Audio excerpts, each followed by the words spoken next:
सबसे पहला शब्द जो एक शिशु सीखता है वह माता है। क्या ऐसा दूसरा कोई शब्द है जो माता से अधिक सुंदर और प्रेमपूर्ण और कृतज्ञ है? जब भी मैं मुश्किल परिस्थिति में होता हूँ, एक व्यक्ति जो मुझे सबसे पहले याद आती है वह मेरी माता है, जो हमेशा मेरे साथ है और मुझे हिम्मत देती है। चाहे वो अपनी भूख को सूखी हवा में छिपाती है, वो हमेशा अपनी संतानों को स्वादिष्ट भोजन देती है। चाहे वो खुद एक लकड़ी के समान पतली हो जाए, उसे हमेशा अपनी संतानों की चिंता होती है। उसके प्रेम को व्यक्त करने के लिए शब्द नहीं है।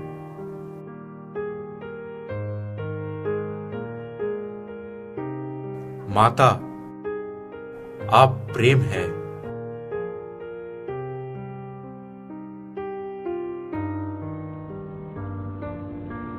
यदि अपनी संतान के लिए है तो माता कुछ भी कर सकती है, यहाँ तक कि अपना जीवन भी बलिदान कर सकती है। एक माता ऑक्टोपस 45 दिनों के दौरान, जब तक कि उसके बच्चे अंडों से बाहर न आए और दुनिया में न जाए, अपनी गुफा को नहीं छोड़ती। यह इसलिए है क्योंकि उसे अंडों के बीच में हवा फूंकनी होती है ताकि वे आपस में घने रूप से चिपके होने पर गल न जाए। जब बच्चे बाहर आते हैं, माता ऑक्टोपस अपने नए जन्मे बच्चों को अपनी पूरी शक्ति से पानी की सतह तक धक्का देती है और बाद में वो मर जाती है। एक माता शाही पेंगुइन जिसने बड़ी मुश्किल से एक अंडा दिया है, वह सहने से थक गई है, लेकिन उसके पास आराम करने का समय नहीं है। एक माता शाही पेंगुइन को 60 सेल्सियस की जमा देने वाली सर्दी को सहन कर समुद्र की ओर 150 किलोमीटर तक चलना पड़ता है ताकि वह अपने बच्चे को खिलाने के लिए मछली पकड़ सके। स्ट्रॉबेरी पाइजनेरो मेंढक एक नाखून के जितना छोटा है। जब उसके बच्चे अंडों में से बाहर आते हैं और बेंची बनते हैं, माता मेंढक एक एक करके अपने बच्चों को अपनी पीठ पर उठाती है और एक यात्रा पर निकलती है।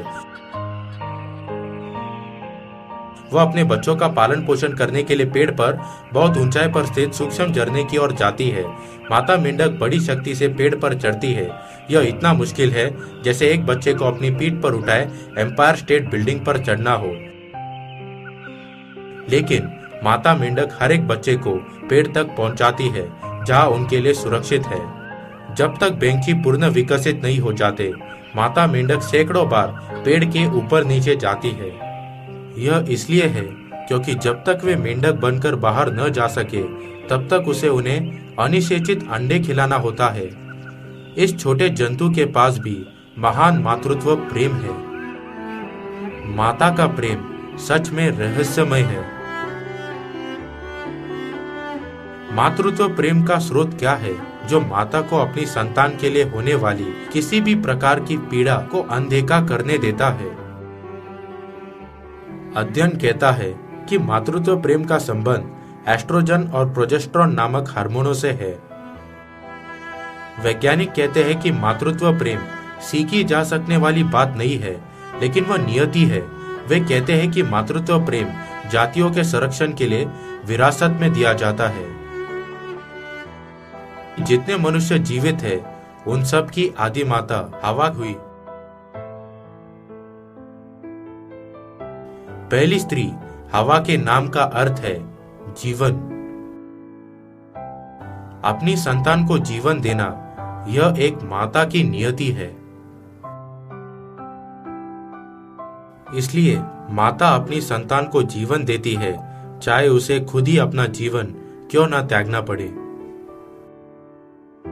परमेश्वर ने मनुष्य को अपने स्वरूप के अनुसार उत्पन्न किया। अपने ही स्वरूप के अनुसार परमेश्वर ने उसको उत्पन्न किया। नर और नारी करके उसने मनुष्यों की सृष्टि की। पृथ्वी पर माता स्वर्गीय माता के स्वरूप में सृजी गई है। मातृत्व प्रेम स्वर्गीय माता के महान प्रेम को दिखाने के लिए एक छाया है।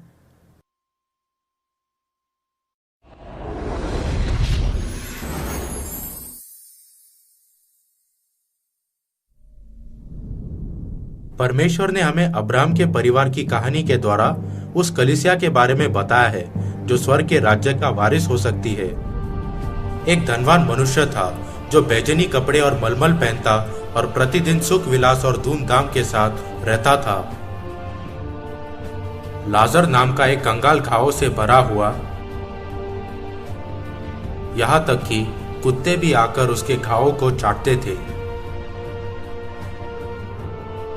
ऐसा हुआ कि वह कंगाल मर गया और स्वर्गदूतों ने उसे लेकर अब्राहम की गोद में पहुंचाया। वह धनवान भी मरा और गाड़ा गया और अधोलोक में उसने पीड़ा में पड़े हुए अपनी आंखें उठाई और दूर से अब्राहम की गोद में लाजर को देखा। तब उसने पुकार कर कहा, हे पिता अब्राहम, मैं इस ज्वाला में तड़प रहा हूं।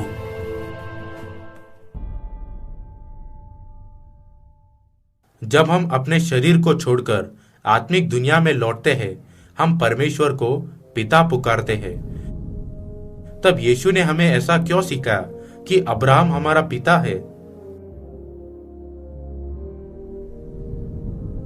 यीशु ने हमें बताया कि अब्राहम परमेश्वर को दर्शाता है। इसका अर्थ है कि अब्राहम के परिवार की कहानी सिर्फ एक व्यक्ति का इतिहास नहीं है। यह एक भविष्यवाणी है जो दिखाती है कि कौन सी कलीसिया स्वर्ग के राज्य का वारिस बनेगी। अब्राहम के परिवार में 3 प्रत्याशी थे जो अब्राहम के वारिस बन सकते थे।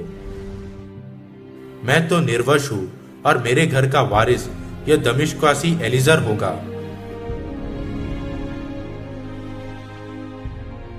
यह तेरा वारिस न होगा, तेरा जो निज पुत्र होगा वही तेरा वारिस होगा। एलीजर, जो अब्राहम की संतान नहीं था, अब्राहम के घर का वारिस नहीं बन सका।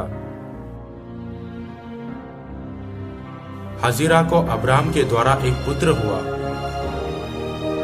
और अब्राहम ने अपने पुत्र का नाम, जिसे हाजिरा ने जन्म दिया था, इस्माइल रखा। इस्माइल तेरी दृष्टि में बना रहे, यही बहुत है। तब परमेश्वर ने कहा, नहीं। इस्माइल अब्राहम का निज पुत्र था, लेकिन वह सारा से नहीं था। वो भी अब्राहम के घर का वारिस नहीं बन सका। तेरी पत्नी सारा को तुझसे एक पुत्र उत्पन्न होगा और तू उसका नाम इसहाक रखना, और मैं उसके साथ ऐसी वाचा बांधूंगा जो उसके पश्चात उसके वंश के लिए युग युग की वाचा होगी।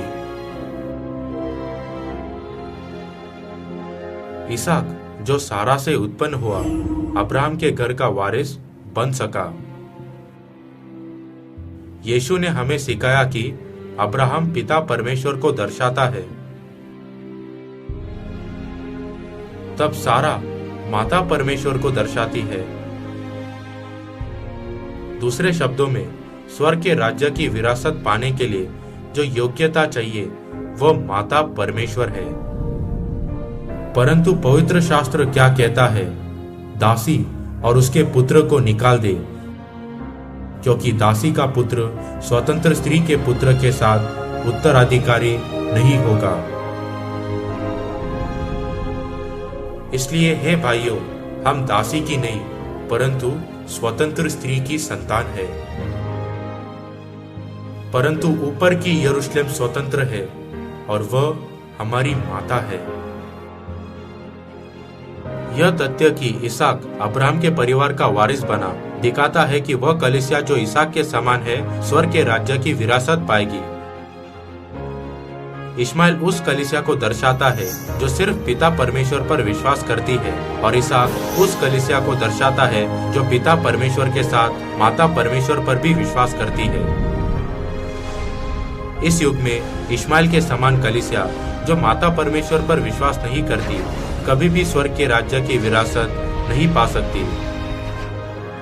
इसहाक के समान कलीसिया जो माता परमेश्वर पर विश्वास करती है, स्वर्ग के राज्य की विरासत पा सकती है। अब माता परमेश्वर पूरे संसार में अपनी संतानों को बुला रही है। आत्मा और दुल्हन दोनों कहती है आ, और सुनने वाला भी कहे आ। जो प्यासा हो वह आए, और जो कोई चाहे वह जीवन का जल सेंट मिंट ले। माता के बिना जीवन नहीं है। कृपया स्वर्गीय माता के पास आइए, जो जीवन का स्रोत है, और अनंत जीवन पाइए, ताकि आप स्वर्ग के राज्य की विरासत पा सके। चर्च ऑफ गॉड में आइए, जहां माता परमेश्वर रहती है। इस युग में यदि हम माता परमेश्वर पर विश्वास करें, तभी अनंत जीवन पा सकते हैं।